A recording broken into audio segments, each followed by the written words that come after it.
alveolar ventilation. So what is the process of alveolar ventilation? Like I said, yung alveolar ventilation is the process of taking in oxygen in exchange for carbon dioxide. Kaya ganito yung equation niya. So O2 over CO2. Ibig sabihin, kapag mababa yung ventilation mo or hypoventilated ka, mababa ang oxygen, mataas ang carbon dioxide kasi nagre-retain yung carbon dioxide. Kaya dito yung sagot is hypercapnia. Okay? And then furthermore, other factors that can affect your alveolar ventilation would be yung three factors dun sa three variable VA dot equation mo. That would be your tidal volume, your respiratory rate, and your dead space ventilation. Basta tandaan nyo lang is yung tidal volume and yung respiratory rate would be directly proportional to your alveolar ventilation, while your dead space ventilation would be inversely proportional to your alveolar ventilation. So, etong dalawa, first two, directly proportional. Yung dead space ventilation, inversely proportional. Okay? So, ano ibig sabihin nun? If you breathe deeply, kapag malalim yung hininga mo, malaki yung tidal volume, di ba? Kapag malaki yung tidal volume, mataas yung alveolar ventilation, oxygen na nakukuha mo. Next, for your RR. Kapag mataas yung RR, kapag takipnik ka, mataas rin yung alveolar ventilation, so more oxygen is taken in. Okay? Lastly, pag mataas ang minute ventilation mo, kailan tumataas ang dead space ventilation? Kapag merong mga pathologies. Kunyari meron kang obstruction sa airway, ganon. Kung tumaas ang dead space ventilation, bababa ang alveolar ventilation, so lesser ang oxygen na makukuha. Okay? So just remember yung three variable equation. Next, another equation aside from yung three variable VA dot equation would be your alveolar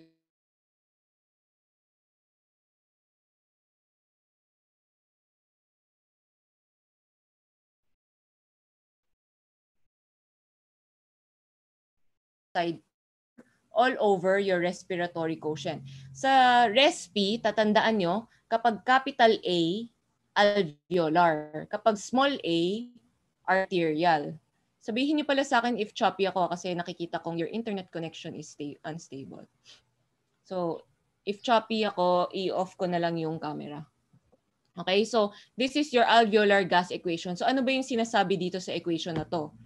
Sinasabi lang dito na kapag mataas yung production mo ng carbon dioxide, kailangan tumaas ng alveolar ventilation para i-eliminate yung excess carbon dioxide. Okay? So, etong VCO2 that's your carbon dioxide production of the body. And we know that your carbon dioxide is the end product of metabolism. So, kunyari, maraming carbon dioxide yung na-produce ng katawan mo, since your body senses that increase in the levels of your carbon dioxide, tataas yung VADOT mo or your alveolar ventilation para ma-eliminate mo yung excess carbon dioxide. Okay? Next. This is the reason why the cornea has the greatest refractive power. It has a great difference in the refractive indices between air and the cornea. So dito, ito yung mga ocular media natin. Di ba sa OFTA, paulit-ulit sinasabi yung ocular media. So that's your cornea, your aqueous humor, your lens, and your vitreous humor. Dito dumadaan kasi yung light, kaya sila yung tinatawag na ocular media. And your cornea is the one with the greatest refractive power kasi it gives 45 diopters dun sa refractive power ng mata mo. 45 diopters galing sa cornea, 20 diopters galing sa lens. Bakit? Kasi the difference between the refractive index ng air and refractive index ng cornea malaki. Pag kinumpare mo yung mga iba, magkakalapit na sila ng numbers, di ba? So, konti lang yung difference sa refractive index, kaya konti lang yung ina-exert nila dun sa refractive power ng mata. Basta tandaan nyo lang dito, cornea, greatest refractive power, 45 diopters. Lens, next greatest refractive power, 20 diopters. Yung mga iba, insignificant na sila sa refraction ng eyes. Okay? Next, if a membrane that is permeable to a solution A with 200 milliosmoles of urea and solution B with 400 milliosmoles of urea, you would expect C, urea will diffuse until both sides has 300 milliosmoles. So first, i-discuss ko yung different compartments ng katawan. So 60% of your body is composed of water. Okay? So kaya 'di ba pag nagko-compute ka ng total body water, that is 60% times the weight of the patient in kilograms. Okay? So TBW or your total body water is 60% times your weight. Tapos out of that 60%, 40% is your ICF. 20% is your ECF. And out of the 20%, 3/4 would be your interstitial fluid, or 15% would be your interstitial fluid, 5% would be your plasma. Yung nagsiseparate sa intracellular fluid and sa extracellular fluid is a semi-permeable membrane. Ibig sabihin, hindi lahat ng solutes makakadaan dito. Like your sodium, potassium, hindi sila nakakadaan basta-basta. Kaya nga 'di ba, your potassium is primarily intracellular while your sodium is primarily extracellular. While the boundary between your interstitial fluid and your plasma is just the capillary wall. So pag dito sa capillary wall, mabilis mag-diffuse yung mga substances. Okay? So going back to the question, urea is a permeable solute. Hindi siya similar sa sodium at saka sa potassium na hindi nakakadaan. Ibig sabihin, urea can freely enter and exit between your ECF and your ICF. And one of the most common principle in physiology would be the concept of your homeostasis. Laging in equilibrium dapat ang mga system mo. So, if your urea is able to pass freely, dapat balance ang concentration ng urea sa intracellular fluid at saka sa extracellular fluid. Kaya letter C yung sagot. Urea will diffuse until both sides has 300 milliosmoles. Another concept I would like to introduce would be yung concept na osmolarity and tonicity. Ano yung difference nilang dalawa?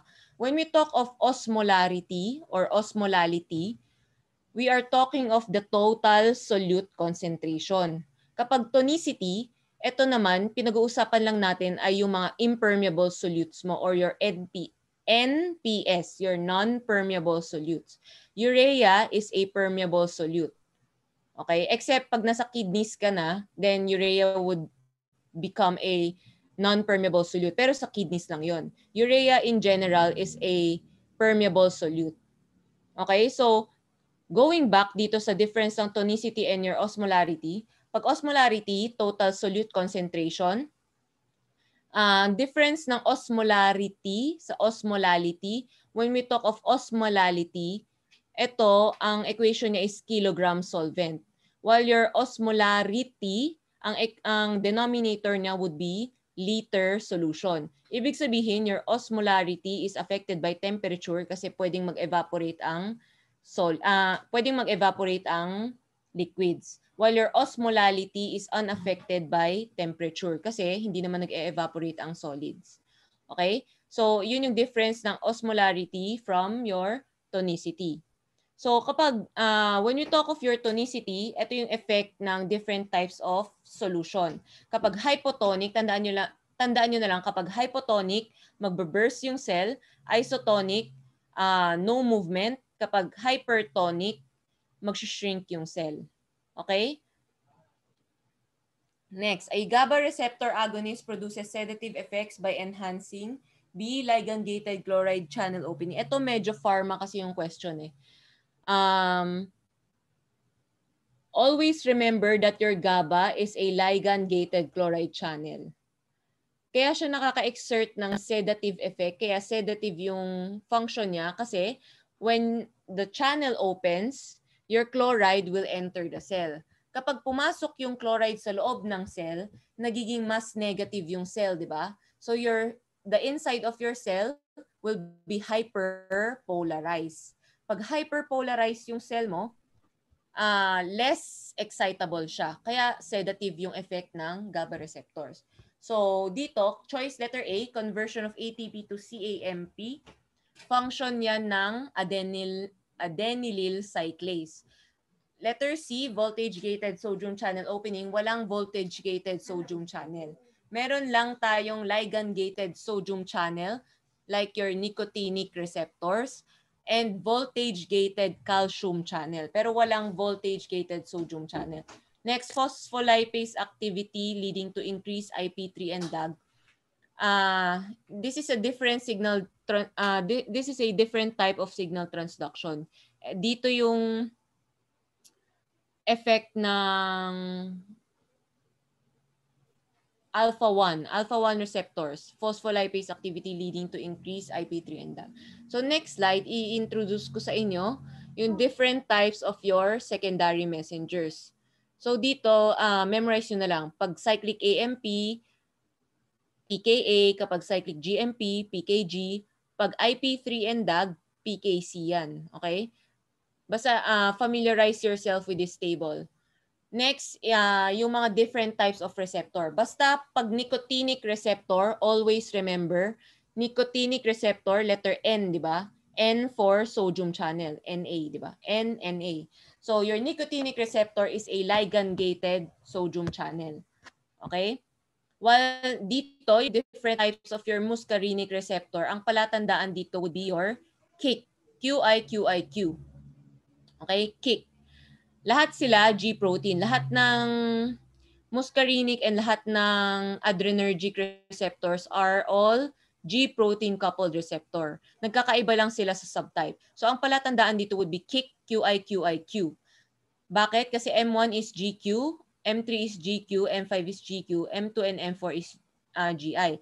Pag Q, GQ, Q stands for contraction. So, kapag contraction, ano ba yung kailangan mong substance para mag-contract? 'Di ba? Calcium. 'Di ba? Sounds alike naman sila eh. GQ, Q for contraction, Q for calcium. Basta sounds like. So, ang IP3 DAG is the signal transduction responsible for increased calcium. Tandaan nyo na lang yon. So, GQ, IP3 DAG. Kapag GI, I stands for inhibitory. So, dito, it's CAMP or CAMP inhibition. Okay? So, tandaan nyo, KIC, QIQIQ. Kapag adrenergic receptors, ang palatandaan dito is KISS, QISSS. So, GQ again is Q for contraction, Q for calcium. So, IP3 DAG formation siya. Pag GI, inhibition, kaya CAMP inhibition. S stands for stimulatory, kaya CAMP formation. Okay? Hindi ko kasi sure if kailangan in-depth tong signal transduction, so linagay ko na lang siya dito. So, kapag nag-bind yung ligand sa G-protein coupled receptor, yung GDP mo will become GTP. Ang palatandaan dito, kapag GDP, D stands for dead. Okay? Dead kasi inactive pa yung receptor. So if your ligand binds to the receptor containing GDP, magiging GTP siya. Ibig sabihin, kapag naging GTP siya, activated na yung signal transduction mechanism. Okay? So tapos depende na lang siya sa subtype, if GQ, GI, or GS. Kapag GQ, it will lead to IP3 DAG formation, parang ito. Kapag GS, it would lead to CAMP formation. If GI, mai-inhibit yung formation ng CAMP. Pero essentially, pareho lang yung pathway nila. Next, a 60-year-old male ex-smoker complains of easy fatigability while walking. He claims to have chronic cough and sputum production. This statement is correct if his spirometric study showed an FEV1 FVC ratio of 50%, an FEV1 of 60% predicted, and an FVC of 70% predicted. For this item, dalawa yung tinanggap na sagot. That would be your letter B and your letter D. Okay, so isa-isay natin. First, ang importante dito is kailangan marunong mag-interpret ng spirometry results. So first, ang tinitingnan sa spirometry result would be your FEV1 FVC ratio. If your FEV1 FVC ratio is less than 0.7 or less than 70%, iisipin mo ng pathology would be an obstructive lung disease. Okay? Tapos, i-check mo yung FVC. If yung FVC mo is normal, confirmed na obstructive lung defect lang siya. If your FVC is less than normal or less than 80%, usually, tinitingnan pa yung TLC because TLC is the gold standard. Tapos if confirmed na less than 80%, if confirmed na mababa talaga yung lung capacity mo, it could be due to two reasons. Either may restrictive lung pathology ka or may combined obstructive and restrictive lung pathology. Basically, shortcut, if mababang FEV1 FVC ratio, think of obstructive lung defect. Kapag mababa ang FVC ratio, kapag mababa ang FVC, think of restrictive lung defect. Okay? Bakit? Kasi kapag mababang FEV1 FVC ratio, ibig sabihin mababa ang FEV1 mo or your forced expiratory lung volume in 1 second. Ibig sabihin, nahihirapan yung patient na ilabas yung hangin. So, meron kang obstructive lung pathology. Kapag mababa ang FVC or your forced vital capacity, ibig sabihin, hindi kaya ng lungs mo mag-contain ng maraming hangin. May problema sa pagpasok ng air. So, ibig sabihin, meron kang restrictive lung defect kasi maliit lang yung container mo. Kaya mababa yung capacity. Okay? Yun yung shortcut. So, dito, yung difference between your restrictive lung defect and your obstructive lung defect. So, familiarize nyo na lang. Basta ang importante is if mababang FEV1, FVC, obstructive. If mababang FVC, restrictive. Okay? Tapos, we're going to the mechanics of breathing. So, bago ko mag-discuss ng mechanics of breathing, importanteng malaman yung Boyle's Law. Basta sinasabi lang naman sa Boyle's Law is your pressure and volume are inversely proportional. Ibig sabihin, the higher the pressure, like this figure, the higher the pressure, the lower or the lesser the volume. The lower the pressure, the higher the volume. Okay? Basta tandaan nyo lang yun. So now we go to the mechanics of breathing. At FRC, or your functional residual capacity, which is the resting lung volume, of your which is the resting state of your lungs. Ibig sabihin kapag di ka humihinga, nasa FRC ka. Okay? So yung FRC, ito yung middle ground mo. So, ito is at inspiration and this one would be at expiration. So, always take note that your intrapleural pressure is always negative. Okay? Kaya negative lagi yan at rest, during inspiration and during expiration. Always negative ang intrapleural pressure. Okay? So, now, didiscuss ko na tong graph na to. When you inspire, your diaphragm would be pushed down, di ba? And your chest would expand. Kaya, when you inspire, there would be an increase in your lung volume. Kapag nag-increase yung lung volume, ano yung sinabi kong mangyayari sa pressure based on your Boyle's Law? If there is an increase in lung volume, there would be a concomitant decrease in your pressure. Kaya, bababa ang intrapleural pressure mo. From -5, magiging -8 na siya. Or -7 pababa. Okay? Kaya kasi nag-expand yung lungs, nag-increase yung lung volume, nag-decrease yung intrapleural pressure. And dahil nag-decrease yung intrapleural pressure, matatransmit siya to your alveoli. Kaya yung alveolar pressure mo, bababa rin, magiging negative din. Okay? Kaya mapapansin mo, from 0, magiging -1 yung alveolar pressure. Okay?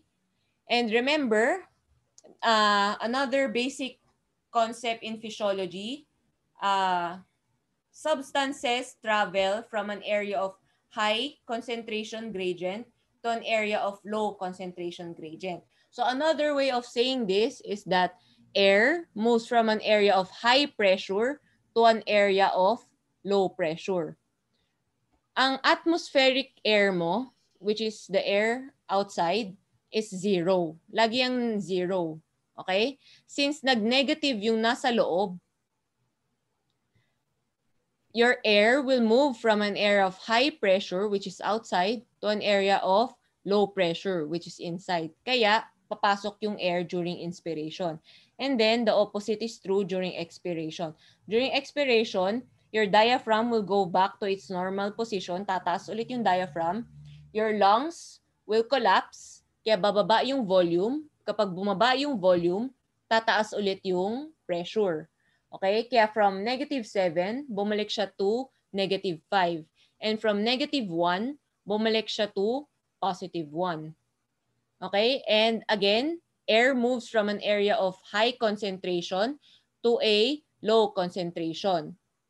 So from inside, lalabas yung air. Okay? Yan yung mechanics of breathing. Take note that expiration is always a passive process. Wala kang ine-exert na kahit anong energy kapag nag-exhale ka. Try nyo ngayon, kapag nag-inhale kayo, hindi nyo mapapansin na nag-exhale na kayo. Because your expiration or your exhalation is always a passive process. Okay? Now we go to your work of breathing. Again, ito na-explain ko na to. During inspiration, your muscles will contract para mag-expand yung chest wall mo, mag-expand yung lungs mo. And this will create the driving pressure for your air to go inside. Okay? And during expiration, passive recall of the lungs back to your resting volume. Kaya babalik ulit. This would create your driving pressure and your air will flow out of the lungs. So na-explain ko na siya. So now, we go to the different types of work of breathing. Tatlo yan. You have your non-elastic work of breathing. We have tatlo siya. Under your non-elastic work of breathing, you have your tissue resistance work or your viscous resistance and your airway resistance. While in your elastic work, mag-isa lang siya. Ingay.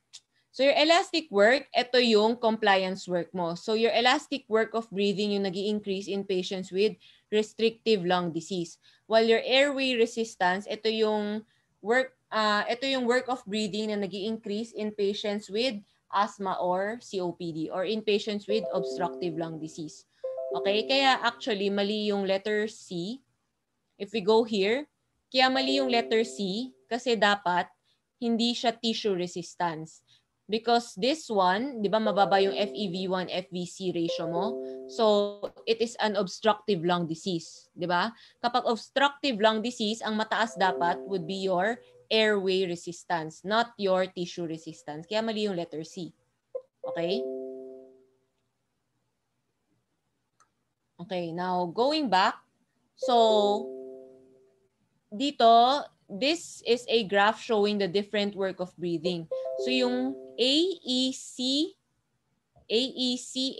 itong AECA is your inspiration, work of breathing during inspiration, while your CFAC, basta ito, this would be the work of breathing during expiration. Tapos, yung naka-box na makikita nyo, this is the work to overcome elastic resistance. So, ito yung work to overcome. So, ito yung magi-increase in patients with restrictive lung disease. While ito naman, yung work to overcome non-elastic resistance. So, this one would increase in patients with obstructive lung disease. So, papakita ko sa inyo in the next slide. So, in restrictive lung disease, yung problem mo, di ba, restrictive. From the word itself, restrictive. So, yung lungs cannot expand properly. May problem ka sa elastance or sa compliance mo. So, you have lesser compliance and greater elastance. Kapag hindi nakaka-expand yung lungs mo ng mabuti, your compliance curve will shift to the right. Kaya dito, like I said, lalaki tong area na to. Okay? Di ba from here, nakita nyo, ito yung normal. Tapos, lumaki siya during restrictive lung pathologies. So, in restrictive lung pathologies, kasi may problem ka sa sa pag-expand ng lungs mo, so you have lesser compliance, greater elastance. So, ang compensatory mechanisms dito, since hindi maka-expand ng mabuti yung lungs ng patient, so ang ginagawa ng patients with restrictive lung pathology is they breathe shallowly. So, low ang tidal volume, pero mataas ang RR to compensate. Again, in patients with restrictive lung disease, since hindi nila ma-expand ng mabuti yung lungs nila, they breathe shallowly para lower ang tidal volume, and to compensate for the decrease in tidal volume, they increase their respiratory rate. Okay? So shallow and rapid breathing ang compensatory mechanism ng patients with restrictive lung disease. While for patients with obstructive lung disease, from the word itself, obstructive. So meron kang bara. So there is an increased airway resistance. Kapag mataas ang airway resistance, you need a greater pressure para a greater driving pressure to move air in and out. Kaya dito, mapapansin mo dito sa graph, lumaki siya, bumilog siya, di ba? At palatandaan ko kasi dito, di ba, O, obstructive, kaya yung graph mo, mukha siyang malaking O. Di ba? Nag-increase siya. So, you need a greater or a more negative intrapleural pressure for inspiration and a more positive pressure for expiration. Yun yung nangyayari in patients with obstructive lung disease. And in patients with obstructive lung disease, ang problem nila kasi, hindi nila malabas ng maayos yung air. Diba? So to compensate, what they do is, they breathe deeply to increase their tidal volume. So they breathe deeply and they breathe slowly. Okay? So baliktad siya sa restrictive. So in patients with obstructive lung disease, ini-increase nila yung tidal volume kasi they can breathe better at higher volumes. Tapos, kasi mataas na yung tidal volume nila, bababaan nila yung respiratory rate to balance it out. So again, in restrictive lung disease, rapid, shallow breathing. In obstructive lung disease, deep, slow breathing. Kaya kinonsider din ang letter D. In order to minimize the work of breathing, this individual must breathe slow and deep. Okay? And again, ito yung tamang sagot, a lower or a more negative pleural pressure is required to maintain normal inspiratory flow rate. Kasi nga, pag tiningnan nyo yung graph, naging mas negative siya. Di ba? Lumaki siya eh. So, naging mas negative siya to maintain a normal flow rate. So, dito, ito yung mga different na sakit that would affect the different work of breathing. So, alamin nyo na lang yan. Next, ventricular pressure increases during isovolumetric contraction because the ventricle has, letter C, decreased surface area. So there are only 4 factors that contribute to pressure. Your blood volume, muscle contraction, compliance, and surface area. So sinulat ko siya in an equation para mabilis tandaan. Lahat ng nasa taas, directly proportional to pressure. Lahat ng nasa baba, inversely proportional to pressure. Ibig sabihin, an increase in your blood volume and an increase in your muscle contraction will increase pressure, while an increase in your compliance and an increase in your surface area will decrease pressure. Kaya yung tamang sagot dito is C, decrease surface area. Okay? Next, a prominent oppositionist fell ill after drinking a cup of coffee which was laced with a cholinesterase inhibitor. Which of the following manifestations correctly describes its effect? So, kapag sinabi natin cholinesterase inhibitor, di ba? Medyo pharma na tong tanong na to eh. So, pag sinabi natin cholinesterase inhibitor, your cholinesterase is the enzyme responsible for the breakdown of your acetylcholine. Kapag in-inhibit mo yung cholinesterase enzyme, you inhibit the breakdown of your acetylcholine. So, mataas yung levels mo ng acetylcholine. So, in essence, ang mangyayari would be a cholinergic toxicity. And for cholinergic toxicity, para mabilis niyong tandaan, yung mnemonics lang dito would be dumbbells. So D for diarrhea, U for urination, M for meiosis, B for bradycardia, B for bronchoconstriction, E for emesis, L for lacrimation, S for salivation. Ito, this is the effect kapag sa muscarinic receptors. Kapag sa nicotinic receptor naman, palatandaan mo is MTWTHF. Di ba parang Monday, Tuesday, Wednesday, Thursday, Friday. So M for muscle weakness and paralysis, T for tachycardia, W for weakness, H for hypertension, F for fasciculation. So going back to the question, tandaan nyo lang, di ba, dumbbells. So dapat meiosis to, kaya mali. Ito tama, frequent bowel movements kasi nga diarrhea.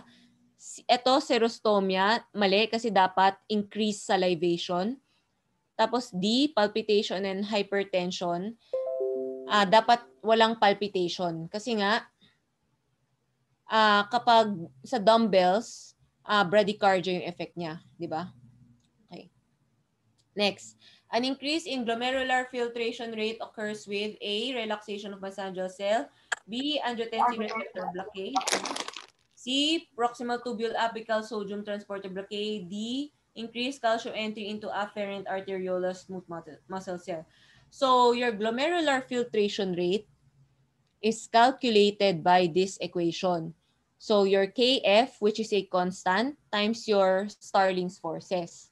Your glomerular capillary hydrostatic pressure minus your static pressure minus your glomerular capillary oncotic pressure. So going back, ito na naman tayo sa Starling's forces. So again, your hydrostatic pressure is a pushing force while your oncotic pressure is a pulling force. So the forces responsible for filtration, dalawa lang yan. That would be your glomerular capillary hydrostatic pressure and your Bowman space oncotic pressure. However, in your kidneys, pagpapansinin yung values dito, yung Bowman space oncotic pressure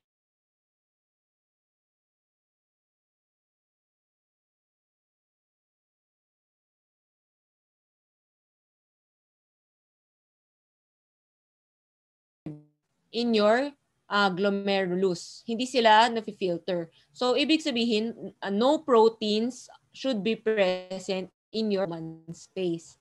Kaya, zero ang oncotic pressure sa Bowman space. So, in essence, it is only your hydrostatic pressure of your glomerular capillaries which exerts the force for filtration. While the force that opposes filtration would be your hydrostatic pressure of your Bowman space and your glomerular capillary oncotic pressure. Okay? So, ito yung formula mo. Your net filtration pressure or your GFR is equal to your Kf, which is your constant, times your PGC minus your PBS minus your oncotic GC. Okay?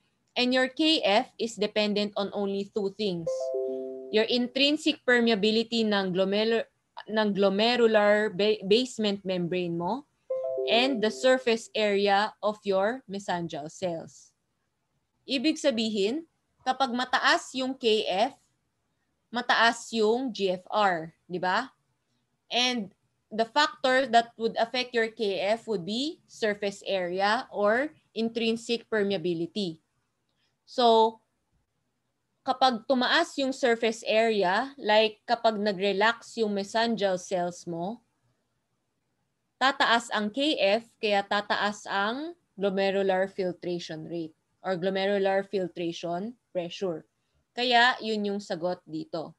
Okay? If your mesangial cells contract, kapag nag-contract yung mesangial cells mo, bababa yung surface area, kaya bababa yung glomerular filtration rate. Okay? Linagay ko lang dito yung table para sa different other factors pa here. So dito, an increase in your Bowman space hydrostatic pressure would decrease your GFR. An example would be your urinary tract obstruction. Di ba? Kapag na-obstruct yung urinary tract mo, Like kapag may kidney stones, anong mangyayari? Magbe-build up yung fluid sa loob ng Bowman space. Kapag nag-build up yung fluid sa loob ng Bowman space, tataas yung hydrostatic pressure sa Bowman space.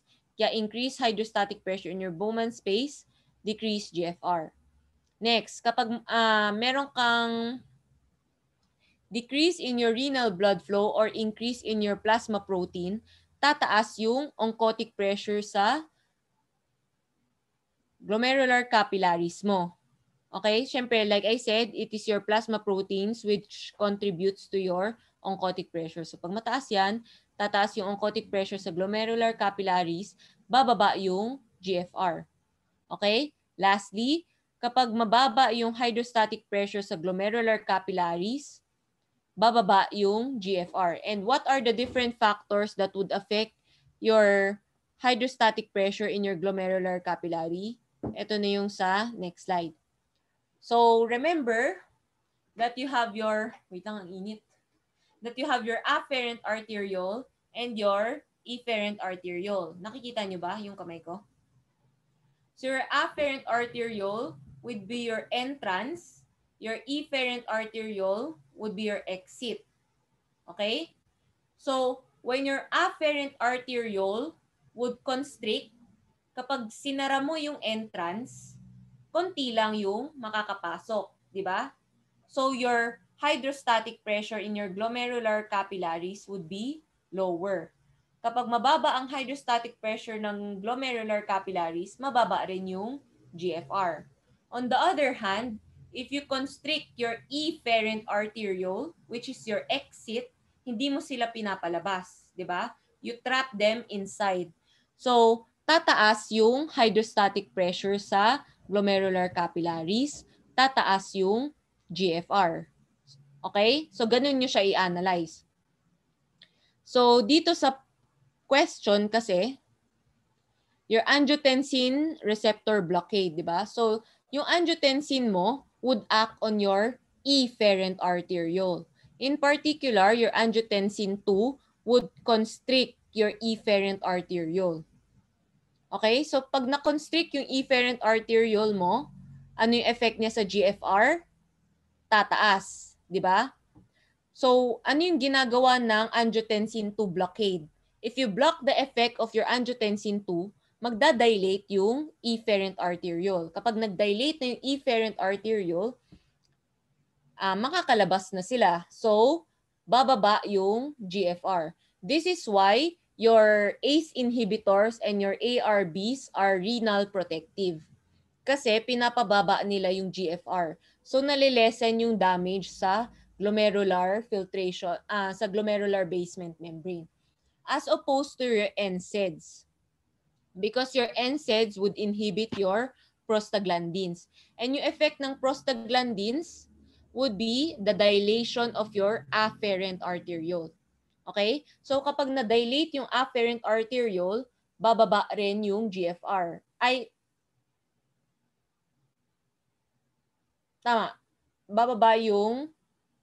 Tataas yung GFR kasi maraming makakapasok. Di ba? So ano yung ginagawa ng NSAIDs mo?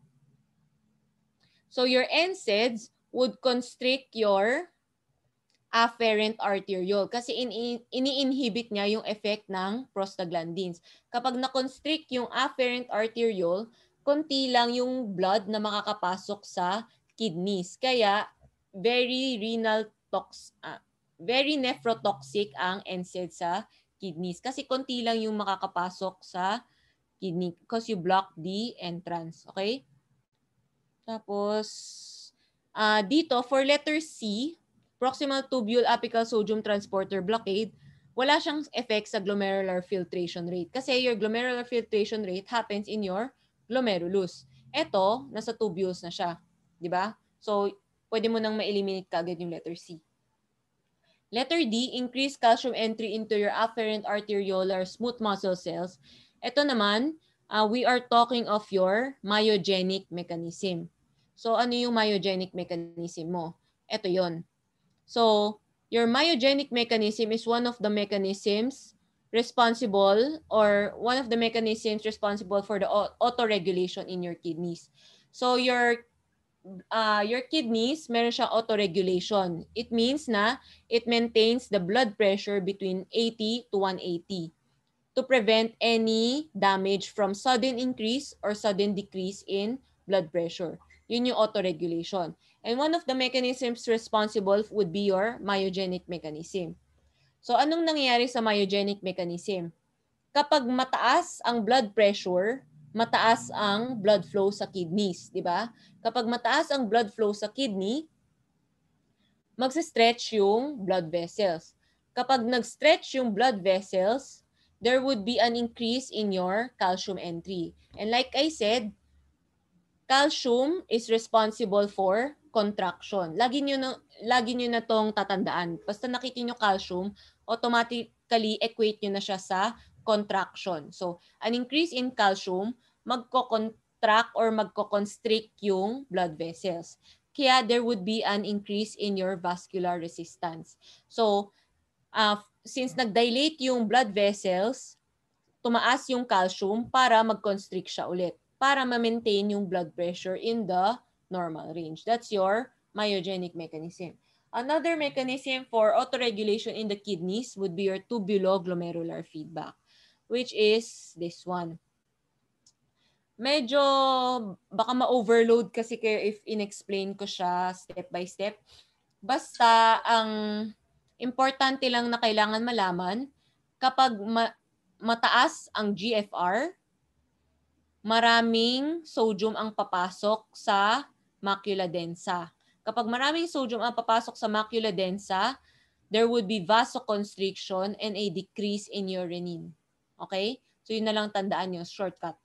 So, pag mataas ang GFR, mataas ang sodium content ng tubular fluid.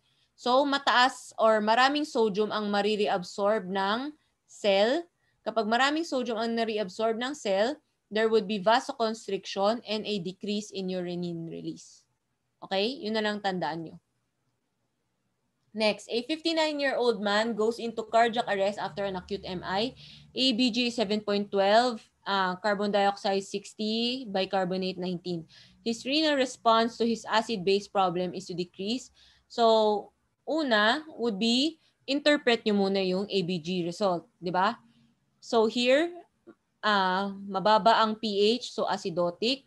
Mataas ang carbon dioxide, so that's respiratory acidosis.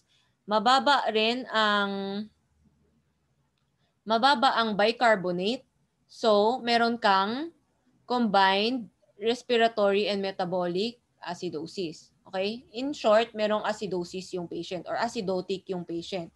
So kapag acidotic yung patient, yung question dito, kapag acidotic yung patient, ano yung response ng kidneys mo? Okay? So here, we go to the renal response ng kidney. Okay, wait lang. So basically, paano ko ba isa-start to? From your fat and carbohydrate metabolism, you would produce water and carbon dioxide as the end products. Di ba?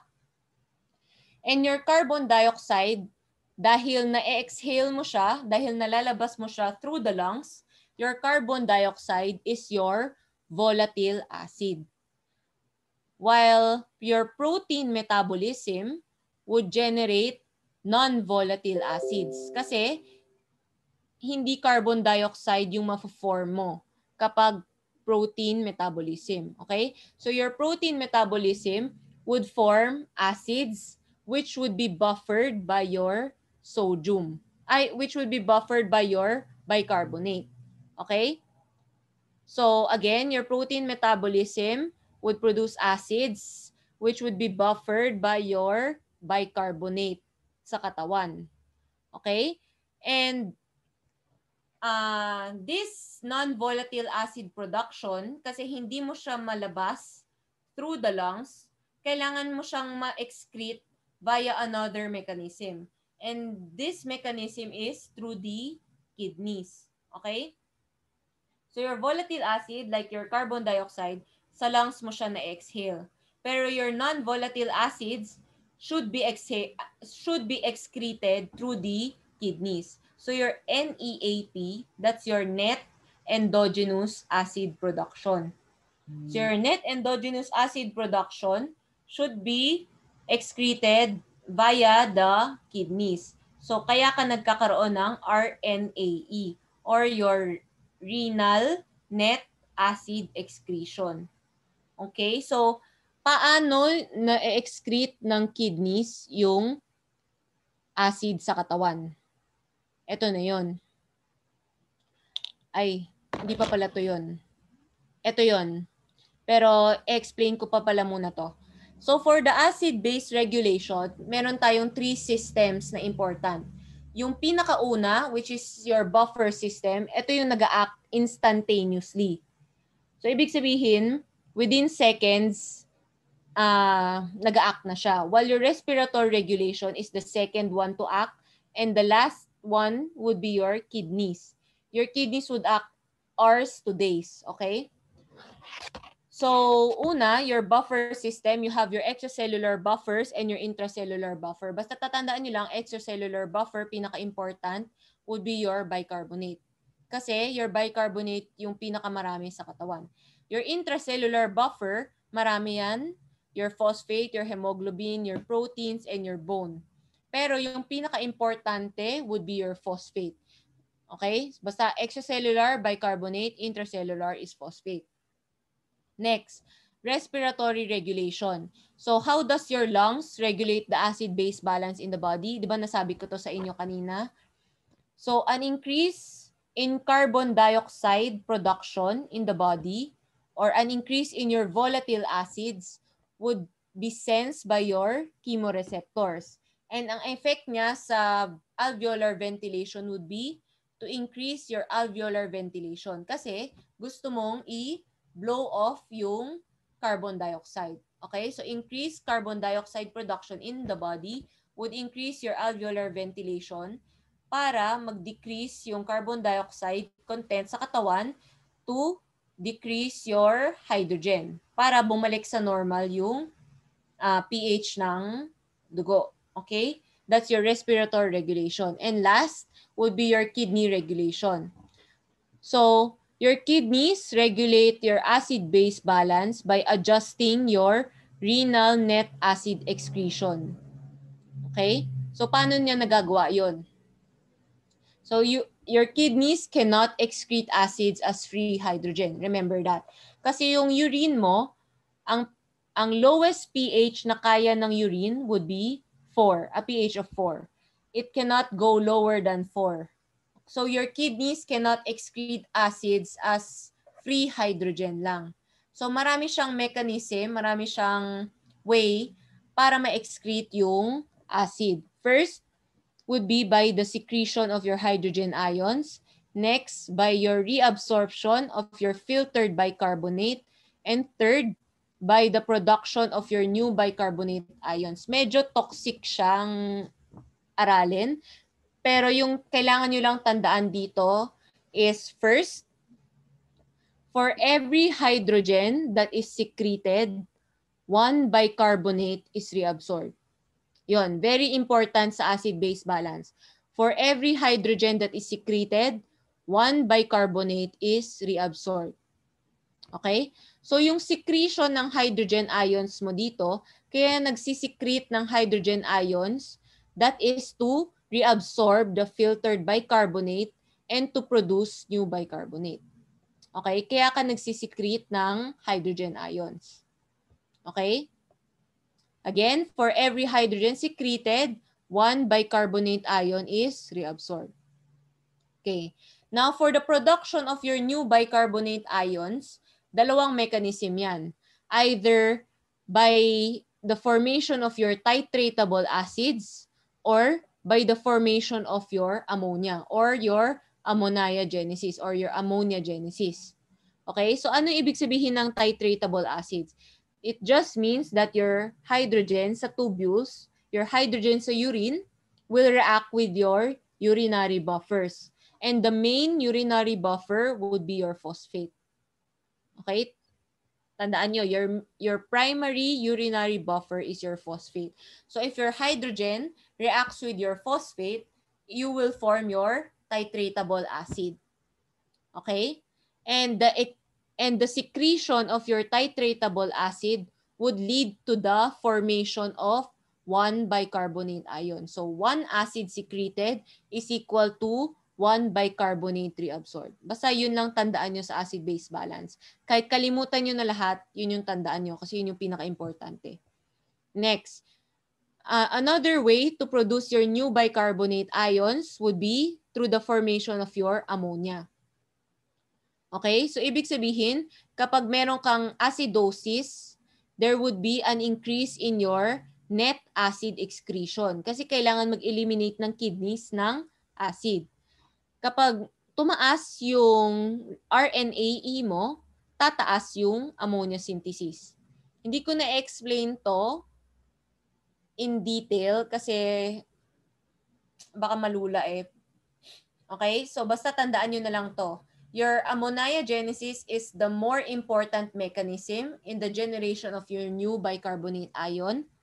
And kapag acidotic yung patient, there would be an increase in your RNAe, and an increase in your RNAe would lead to an increase in your ammonia synthesis to counteract. Okay? Kaya going back to this question, ang tanong, since acidotic yung patient, ano yung mangyayari? There would be a decrease, take note decrease in your phosphorus reabsorption. Bakit kailangan mag-decrease ng phosphorus reabsorption? Para magstay yung phosphorus sa tubules.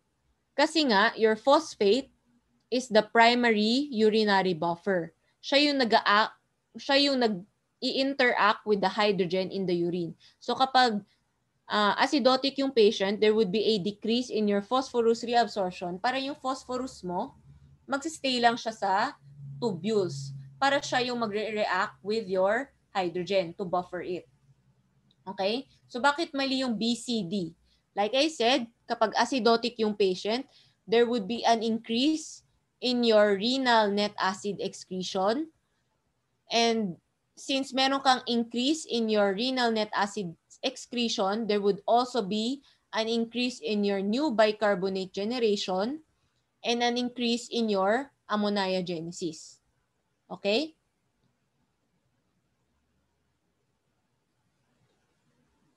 Next, the sting of an insect at the dorsum of the left foot is accurately localized by the victim because A, the area stimulated does not overlap with nearby receptive field. B, because of the greater number of sensory units per receptive field. C, the postsynaptic neuron's receptive field size is increased. D, the merging with other afferent neuron increases the size of receptive field. So dito, ang tinatanong is your localization. Localization ng stimulus mo. And these are the factors that would affect the localization of your stimulus. First would be convergence. May animation pala to, kaya hindi nakita. So when we talk of, wait, punta tayo dito para may animation.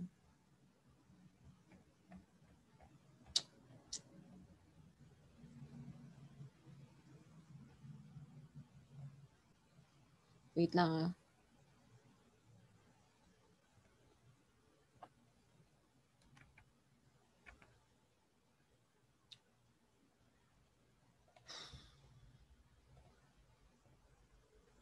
Ayan. So when we talk of your convergence, indirect relationship siya sa localization ng stimulus. That means that the greater the convergence, the less likely malolocalize yung stimulus. Bakit? So dito tingnan niyo yung figure. For letter A, may convergence. For letter B, walang convergence. Okay? So kapag nag-converge kasi yung mga signal, 'di ba? Pag sinabi nating converge, nag-merge siya into one. So ibig sabihin, yung different stimulus mo, nag-merge lang siya into one. So hindi mo malolocalize one stimulus from the other. So again, an increase in your convergence would decrease the localization. As opposed kasi dito na walang convergence, kanya-kanya silang stimulus. So, mas nalocalize mo yung stimulus. Okay? Next, the size of your receptive field. Indirect relationship ulit siya. Ibig sabihin, An increase in your receptive field will decrease the localization of your stimulus. Bakit? Kapag mataas or kapag malaki yung receptive field, like kapag nag-converge yung signal, di ba kapag nag-converge, your convergence creates large receptive field. So kapag nag-converge, malaki yung receptive field. If malaki yung receptive field, yung receptor density would be low. Okay? Di ba? Saan ba to naaral? So physics ba to? Density is mass over volume. Di ba? So kapag lumaki yung receptive field mo, bababa yung receptor density. Since mababa ang receptor density mo, lesser ang localization. Okay? Next, the amount of overlap in nearby receptive field. The greater the overlap, the greater the relationship. The greater the overlap, the greater the localization. Bakit? So, tingnan nyo tong figure na to. Your A, your B, and your C, lahat sila nag-overlap. Diba? Nakikita nyo to? Nag-overlap sila. Your stimulus is only applied here to letter B. Pero, since may overlap sa A and sa C, nasi-stimulate din ng konti yung A and C. So, ang kalalabasan niya is ganito yung graph. Yung B mo, mas mataas yung stimulus. Yung A and C mo, na-stimulate din siya pero at a lesser degree. How will this help in localization? Since may differences kasi sa levels ng stimuli, kaya mo siya nalolocalize. Gets nyo ba? So, dito, since nag-overlap yung A and B and C, alam mong may difference sa levels ng stimulus. So, alam mo na sa letter B, mas malakas yung stimulus. Sa letter A and sa letter C, lesser yung stimulus. So, mas nafe-feel mo, mas nalolocalize mo yung stimulus sa letter B. Nagigets nyo ba yung sinasabi ko? Hindi ko kasi alam if malabo eh.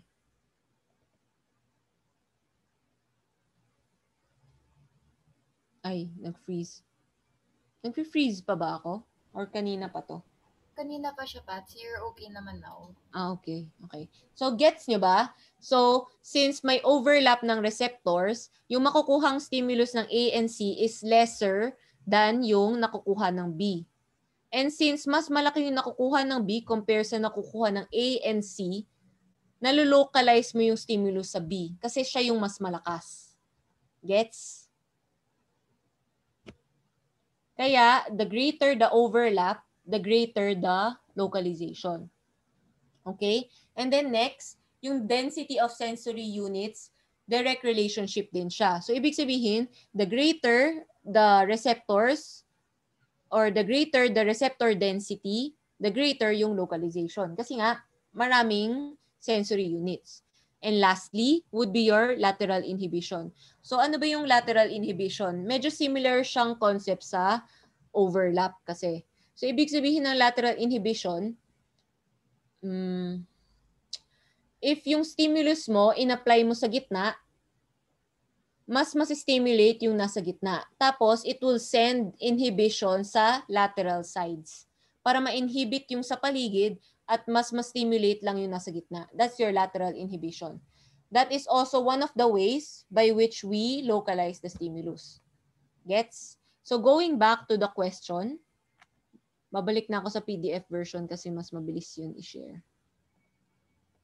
So, going back to the question, the sting of an insect at the dorsum of the left foot is accurately localized because mas maraming sensory units per receptive field. Bakit mali yung A? The area stimulated does not overlap with nearby receptive field. Like I said, the greater the overlap, the greater the localization. Bakit mali yung D? Merging with other afferent neuron increases the size of the receptive field. Tama yung statement. Pero, itong letter D kasi, this is your convergence. And the greater the convergence, the lesser the localization. Kaya mali yung letter D. Letter C, the postsynaptic neuron's receptive field is increased. Kaya tumali kasi hindi siya postsynaptic neuron. Hindi siya postsynaptic. Okay? Kasi presynaptic siya dapat. Remember, your postsynaptic, siya na yung efferent neuron mo eh. While your presynaptic, siya yung afferent. Eh since sensory yung pinag-uusapan dito, we focus on the afferent neuron. Kaya mali yung letter C. Okay, next. The most important function of the complement system involves letter C, phagocytosis of your C3b-coated microbes.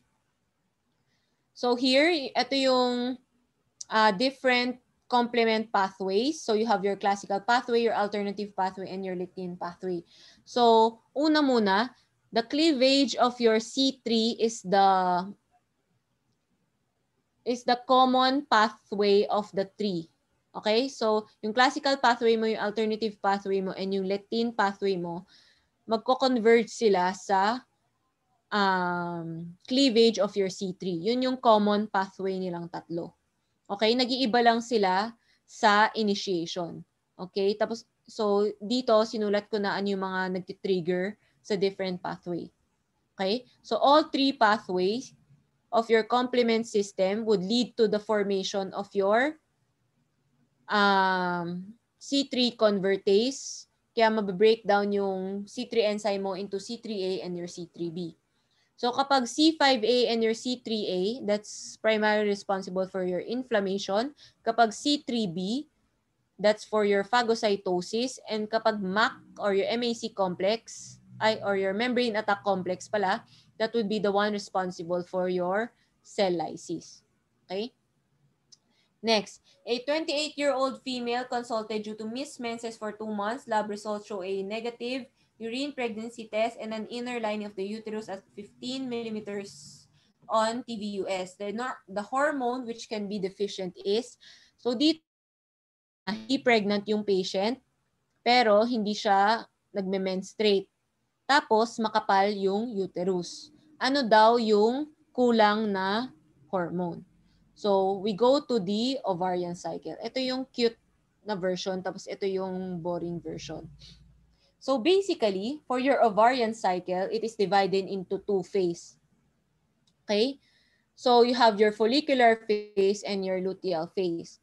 Pag follicular, from the word itself, di ba, follicular. So, dito nag-a-act yung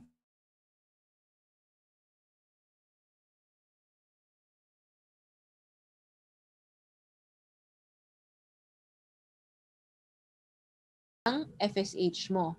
And the main function of your FSH here would be, hello, choppy ba? Kasi internet connection is unstable ako eh. Nawala ko ulit for a bit, Patsy. Okay, so saan ako nawala? So, again, low estrogen would stimulate the secretion of your FSH. And the main, off ko na nga lang yung camera. And then the main function of your FSH would be to choose a dominant follicle. And kapag nagkaroon na ng dominant follicle, yung dominant follicle na yon will be the one responsible for the production of your estrogen. Okay? Kaya ganyan to yung itsura ng cartoon mo dito. Cute, di ba? So your dominant follicle would be the one responsible for the production of your estrogen. And yung effect ng estrogen mo sa uterus would be your proliferative phase. So ibig sabihin, it would promote the proliferation of your tissues or the proliferation of your endometrium. So kakapal yung endometrium mo. Okay? So kapag makapal yung endometrium, alam mong may estrogen yung patient. Okay? Next, the increase in your estrogen would exert a positive feedback to your LH. Kaya magkakaroon ka ng LH surge. And your LH surge is the one responsible for ovulation. Okay? Again, your estrogen will exert a positive feedback to your LH. Kaya ka magkakaroon ng LH surge. And your LH surge is the one responsible for your ovulation. Okay? And kapag nag-ovulate na yung patient, there would be the formation of your corpus luteum. And ano yung function ng corpus luteum mo? Would be the production of your progesterone. And yung effect naman ng progesterone mo would be the secretory phase of your uterus or of your uterine cycle. So ang mangyayari is magiging it will prepare your uterus for pregnancy. Okay? Kapag pregnant yung patient. Pero kapag hindi pregnant yung patient, ang effect ng progesterone mo would be the shedding of your uterine lining. So, your estrogen is the one responsible para kumapal yung endometrium, and the one responsible para mag-shed yung lining or or para mag-menstruate would be your progesterone. Kaya yung tamang sagot dito is your progesterone. Okay, next. When the kidney goes into the water diuresis mode, this event happens. So A, maximal ADH level with normally responsive collecting duct. B, NaCl is reabsorbed in the ascending limb of the loop of Henle, raising the medullary osmolality. C, fluid in the cortical collecting duct is hyperosmotic compared to the interstitial space. D, interstitial osmolality falls to a low of 50 milliosmoles water resulting to 18 liters of urine per day. Actually, maraming nagkamali sa question na to eh. Kasi 'di ba, pagpapansinin mo, water diuresis. So isipin natin na letter D yung sagot, 'di ba? Kasi nga water diuresis. So maraming tubig na ina-excrete. Pero mali yung letter D. Why? Kasi your interstitial osmolality never becomes hypoosmotic. Laging hyperosmotic ang interstitium mo. So it never falls to a low of 50 milliosmoles per kilogram. Ang lowest osmolarity na kaya niya would be 300 milliosmoles. Okay? Kaya mali tong question na to. Kaya mali tong choice na to. Your interstitium is always hyperosmolar due to the effect of your countercurrent mechanism. Kaya mali ang letter D. Bakit mali ang letter A? Maximal ADH level with normally responsive collecting duct. In your water diuresis mode, ibig sabihin gusto mong ilabas lahat ng tubig, no ADH will be produced. Kasi remember, ano ba yung effect ng ADH? Ang effect ng ADH would be a low volume and a very concentrated urine.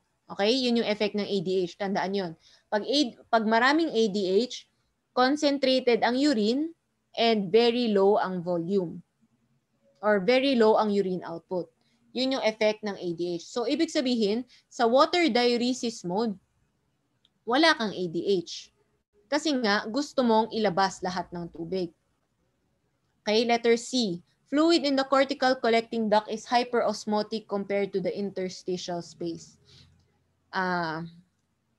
Dapat hypoosmotic to compared to the interstitial space. Again, your interstitium is always hyperosmotic while the fluid in your cortical collecting duct, take note cortical collecting duct is always hypoosmotic. Okay, mamaya ngayon na pala. Okay, so i-discuss ko yung per segment ng tubules So, mabilisan lang kasi baka ma-overwhelm eh. Okay, let's start. Saan tayo mag-start? Wait lang. So, let's start here. So, this is your glomerulus, right? This is your glomerulus. This is your Bowman space. After your Bowman space would be your proximal tubule. Diba? This is your proximal tubule. Tapos, dito nakita mo pumayat siya, diba? This is your thin descending limb of your loop of Henle. And then, this is your thin ascending limb of your loop of Henle. This is your thick ascending limb of your loop of Henle.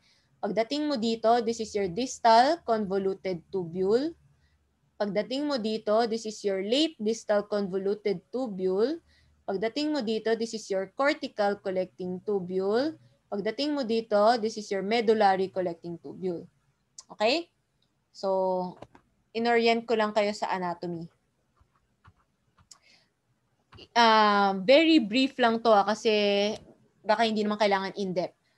So, ika-characterize ko lang yung per tubule. So, for your proximal convoluted tubule, this part, this is the site of major absorption. So, halos lahat ng substances dito nare-reabsorb. Kaya pagpapansinin nyo, maraming transporter dito, di ba? Meron kang glucose, amino acid, phosphate, lactate, citrate, sodium, etc. Kasi almost all of the substances are reabsorbed in your proximal convoluted tubule. So your proximal convoluted tubule is the site of major reabsorption of most of your substances. And the fluid that is inside your proximal convoluted tubule is isoosmotic. Tandaan nyo na lang yung isoosmotic.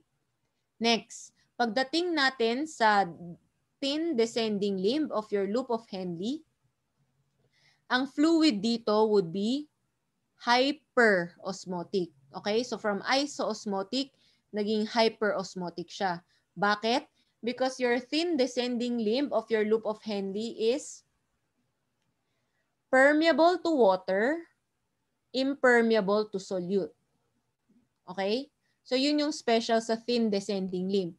Permeable to water, impermeable to solute. Ibig sabihin, hindi makakalabas ang solute. So hindi makakalabas yung solute. So yung solute trapped inside while your water can freely go out.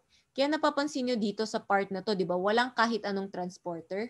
Kasi nga, impermeable siya to solute. That is why the fluid inside is hyperosmolar. Okay? Next. Kapag dating natin sa thin ascending limb of your loop of Henle, actually kapag dating natin dito, dire-diretso hanggang cortical collecting duct, hypoosmotic na yan, dire-diretso. Okay? So, iso, hyper, hypo. Okay? So, anong difference ng thin ascending limb sa thick ascending limb?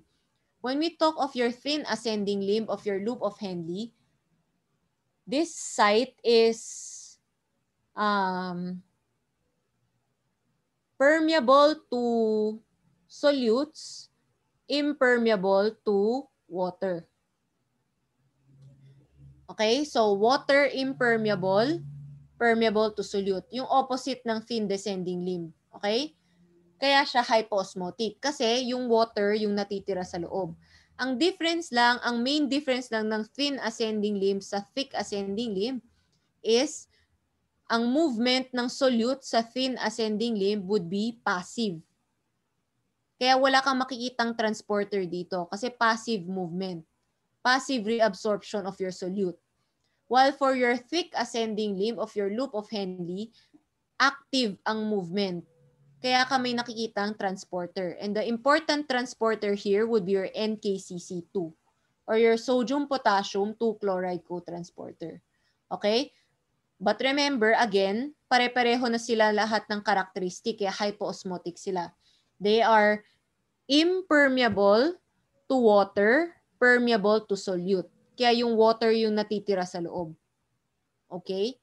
So that is why your thick ascending limb of your loop of Henle and your distal convoluted tubule, sila yung diluting segments of your kidneys. Diluting segment kasi dito naging hypoosmotic yung tubular fluid. Okay? So for your distal convoluted tubule, nag-iba lang siya sa thick ascending limb kasi iba yung transporter. Here you have your NCC or your sodium chloride cotransporter. Okay? Tapos, after nito, after your distal tubule, you have your late distal tubule and your cortical collecting duct. Ano yung special characteristics sa site na to? That would be the presence of two types of cell. So, in your late distal tubule and your cortical collecting duct, or in your late distal tubule and your collecting duct, This is the only site or the only part of the tubule na may dalawang types of cell. You have your intercalated cell and your principal cell. Your intercalated cell is divided into two. You have your alpha intercalated cell and your beta intercalated cell. Your intercalated cells are the ones responsible for your acid-base balance. Okay? Your alpha intercalated cell, di ba? Alpha, letter A. Kasi, ang effect ng alpha intercalated cell would be acid excretion or your hydrogen excretion. While your beta intercalated cell, B, beta, B stands for base. Kasi your beta intercalated cell is the one responsible for base or your bicarbonate excretion. Okay? Next, your intercalated cell is for acid-base balance while your principal cell is for your sodium reabsorption. Okay? So sa principal cell mo, dito nag-a-act yung aldosterone. So basta tandaan nyo na lang yung effect sa principal cell. That would be sodium reabsorption and potassium secretion. Okay? So that's your principal cell. Next, kapag dating natin sa medullary collecting duct, ang special sa medullary collecting duct is, di ba sabi ko hypoosmotic na yung fluid starting here? Hypoosmotic na siya dire-diretso. Ibig sabihin, the fluid that would enter your medullary collecting duct is hypoosmotic. Right? Pero, ang difference lang dito sa medullary collecting duct, this is the site wherein concentration of urine can happen. So, that means na depende kung may ADH or walang ADH, pwede maging hypoosmotic or hyperosmotic yung fluid sa loob ng medullary collecting duct. Okay? So, the fluid that enters your medullary collecting duct is hypoosmotic. Right? And dito sa medullary collecting duct, dito nagko-concentrate ng urine. If merong ADH, in the presence of your ADH, there would be the insertion of your aquaporine channels. Ayan. And your aquaporine channels is the one responsible for sodium reabsorption. So yung hypoosmotic na tubig na pumasok dito, if may ADH, marireabsorb yung tubig. Kapag na-reabsorb yung tubig, mako-concentrate yung urine. Okay? So, so your medullary collecting duct is ADH dependent. If may ADH, concentrated yung urine kasi nare-reabsorb yung water. Kapag walang ADH, diluted yung urine kasi hypoosmotic yung tubig. Okay?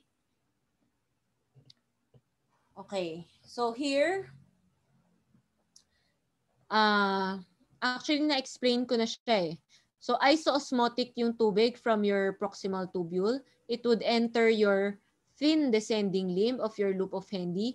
And like I said, your thin descending limb of your loop of Henle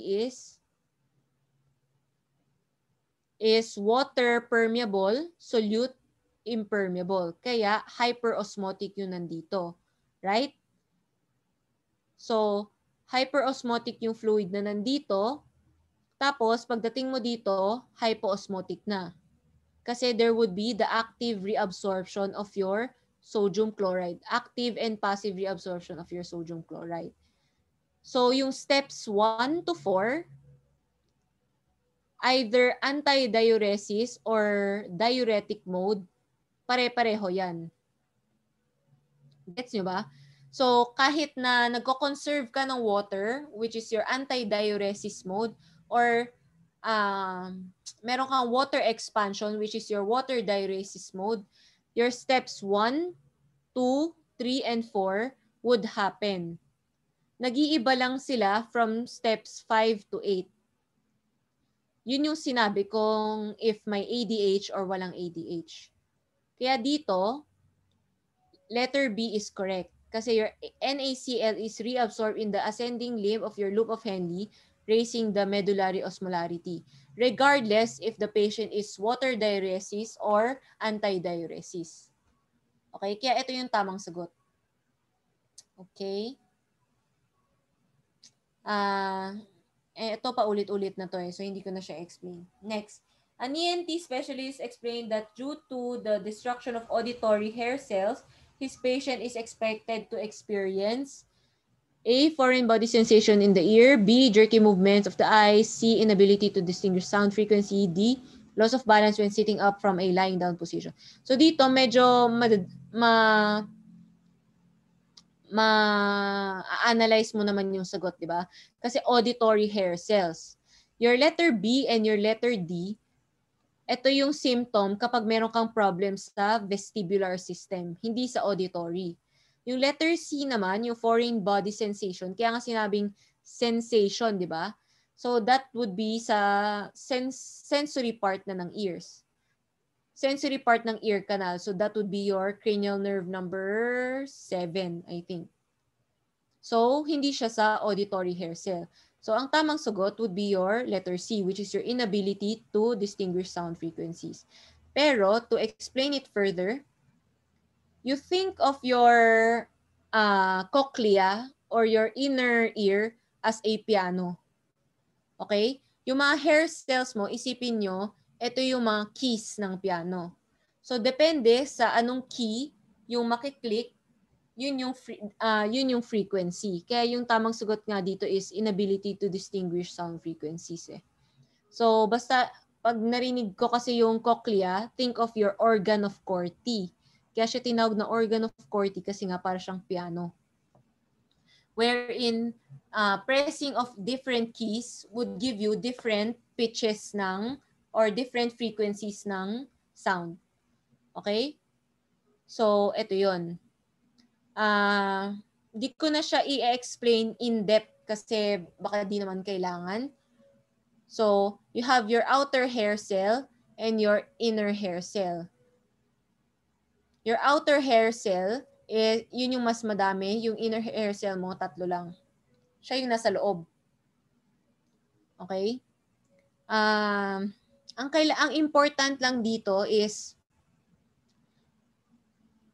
if your hair cells would tilt towards the direction of your tallest hair cell or your stereocilia, nakikita niyo 'di ba dito, iba-iba yung level. Actually dito, makikita mo iba-iba sila ng level, right? Meron lagi diyan yung pinakamataas. If yung displacement ng hair cells mo would be towards the tallest hair cell, which is this one, the positive displacement, there would be the opening of your calcium channel. There would be the opening of your potassium channel pala, sorry. There would be the opening of your potassium channel. While if it's away from your tallest hair cell, there would be the closure of your potassium channel. So walang papasok na potassium, walang mangyayaring signaling transduction. Okay, yun lang yung tandaan nyo. Next to your vestibular system, you have 2 kasi. You have your semicircular canal and then you have your otoliths. Okay? So first, yung semicircular canal, tandaan nyo, we have 3 semicircular canal. And it is your semicircular canal responsible for your angular acceleration. Angular kasi nga may angle. So kapag posterior, nakikita nyo ba ako? If it's your posterior semicircular canal, yun yung yes. If you nod your head yes, imagine nyo yung motion, kapag nag-yes kayo, that would be your posterior semicircular canal. If you shake your head no, move mo, no, ganon, that would be your lateral semicircular canal. And then if you move your head to your shoulder, head to shoulder, ganon, that would be your anterior semicircular canal. Okay? So, sila yung responsible sa ganong head movements. Okay? And the receptors present in your semicircular canal would be your ampulla. In particular, your crista ampullaris. Ang important lang natandaan nyo dito is kung saan mo inikot yung ulo mo, if you turn your head to the right, yung stimulation, opposite yung stimulation. Basta laging opposite. So, tingnan nyo dito sa figure. If you rotate your head towards this direction, yung movement ng fluid sa loob kasi would be towards the opposite direction. Okay? Basta tandaan nyo na lang, opposite lagi. Kasi that contributes to your VOR or your vestibulo-ocular reflex. If you turn your head to your left, your eyes should move to the right. Your eyes should look to the right. So, paano yun nangyari? If you turn your head here to the left, mas-stimulate yung side na to. Your left side would be stimulated while your right side would be inhibited. Okay? Again, if you turn your head to the left, your left side would be stimulated and your right side would be inhibited. Pag na-stimulate yung left side, nakikita nyo saan nakakabit yung left? If you stimulate your left side, it would stimulate the action of the medial rectus of the same side and the lateral rectus of the opposite side. Okay? So, wag nyo na lang yun isipin. Basta isipin nyo na lang para hindi complicated. If you turn your head to the left, your eyes will move to the right. Basta yun. Okay? Turn your head to the left, eyes move to the right. That is your nystagmus or your vestibulo-ocular reflex. Okay? Next, we go to your otoliths. So, your otoliths are the ones responsible for your linear acceleration. So, in particular, utricle kapag horizontal, kunyari, biglang nag-brake yung car, di ba? Horizontal acceleration yon, di ba? So, utricle yung masistimulate. Kapag saccule, that's your vertical acceleration. So, kapag tumalon, up and down, that's saccule yung masistimulate. And the receptors present here would be your macula. Your macula with otoliths. Okay? And kung saan ka, tingnan nyo tong picture na to, yung patient, nag-tilt siya pababa. Kaya, sumunod sa kanya yung movement ng otoliths. Ganun lang siya. Same movement. Okay?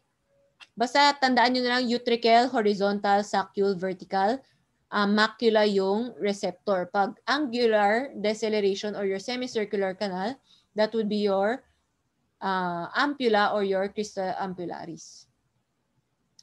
Next, this is true in a 35-year-old male patient diagnosed with PUD. Okay, so A, acetylcholine stimulates the parietal cell to secrete hydrochloric acid. B, luminal acid in the stomach inhibits somatostatin release. C, histamine stimulates acid secretion via endocrine mechanism. D, gastrin release inhibits D cell secretion of somatostatin. So isa-isayin natin. Tamang sagot is letter A. Bakit mali yung letter B? Luminal acid in the stomach should stimulate your somatostatin secretion. This is your negative feedback. Diba? Your somatostatin is responsible for decreasing acid production. So kapag mataas na yung acid sa loob ng stomach, it would exert a negative feedback. So kapag mataas ang acid, kailangan i-stimulate niya si somatostatin para babaan yung level ng acid sa stomach. Kaya mali yung letter B. Bakit mali yung letter C? Histamine stimulates acid secretion via the endocrine mechanism. Your histamine stimulates acid secretion via the paracrine mechanism. Hindi siya endocrine. When we talk of endocrine, ibig sabihin, it travels through the bloodstream. When we talk of your paracrine mechanism, ibig sabihin, parang short diffusion lang. Malapit na diffusion lang from one site to the next. Close lang yung distance niya. Basta histamine, paracrine mechanism. Letter D. Gastrin release inhibits D cell secretion of somatostatin. Kaya siya mali kasi your gastrin release will stimulate the secretion of your somatostatin. So gastrin is one of the hormones responsible for acid secretion. And as a negative feedback mechanism kasi, kapag tumaas si gastrin, i-stimulate niya si somatostatin para hindi tumaas masyado yung level ng acid. Okay? This is the long cut version, which I think baka wala ng oras kasi late na. So, dito tayo sa shortcut version. So, naka-table na siya eh. So, your gastric distension would stimulate your vagus nerve. Okay? And your vagus nerve would stimulate your parietal cell to secrete hydrochloric acid. It would also stimulate your gastrin or your G cell to produce your gastrin. And it would also stimulate your ECL cells to produce your histamine. Yung effect ng tatlong to would be to increase your hydrochloric acid production. Okay? Aside from that, your vagus nerve would also inhibit your somatostatin. Okay? So again, ano yung effect ng gastric distension? It would stimulate your vagus nerve or your acetylcholine. And your acetylcholine is stimulatory to your parietal cell, to your G cell, and to your ECL cells. Ang end effect niya would be to increase the production of your hydrochloric acid. It also inhibits your D cell production of your somatostatin, further increasing the production of your hydrochloric acid. Next, kapag mataas ang proteins, nasi-stimulate ang G cell to produce your gastrin. Okay? An increase in your proteins would stimulate your G cell to produce gastrin. And ano yung effect ng gastrin? Your gastrin would stimulate your parietal cell to produce your HCl. It would also stimulate your ECL cell to produce your histamine. However, saan siya nag-iiba sa vagus nerve? Your gastrin would also stimulate your somatostatin release. Ito yung negative feedback effect ng gastrin. Okay? Doon sila sa acetylcholine. Okay? Lastly, ay hindi pa pala last.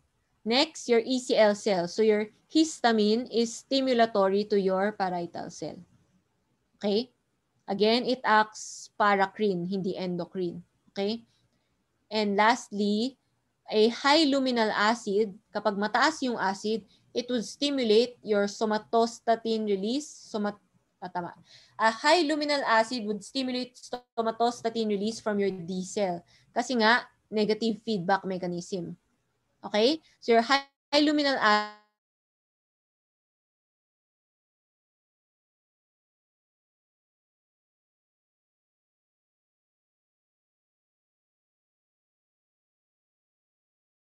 histamine. Yun. Okay? The end. So, dahil 11 o'clock na at pagod na kayo, yung part 2, message nyo na lang ako if may questions kayo kasi mukhang hindi na natin siya madi-discuss. Unfortunately. Thank you, Patsy. Okay, thank you. Okay. Thank you po, Ate Patsy. You, Patty. Guys, for those who are Thank you, attending, Patsy. if you have any comments or suggestions, or if you want extra help, you can fill out the form, yung original form for signing up, and sinend ko siya ulit sa GC so we can take note of how to help you better. Okay, yun lang. Thank you guys for attending, and I hope you guys have a good night.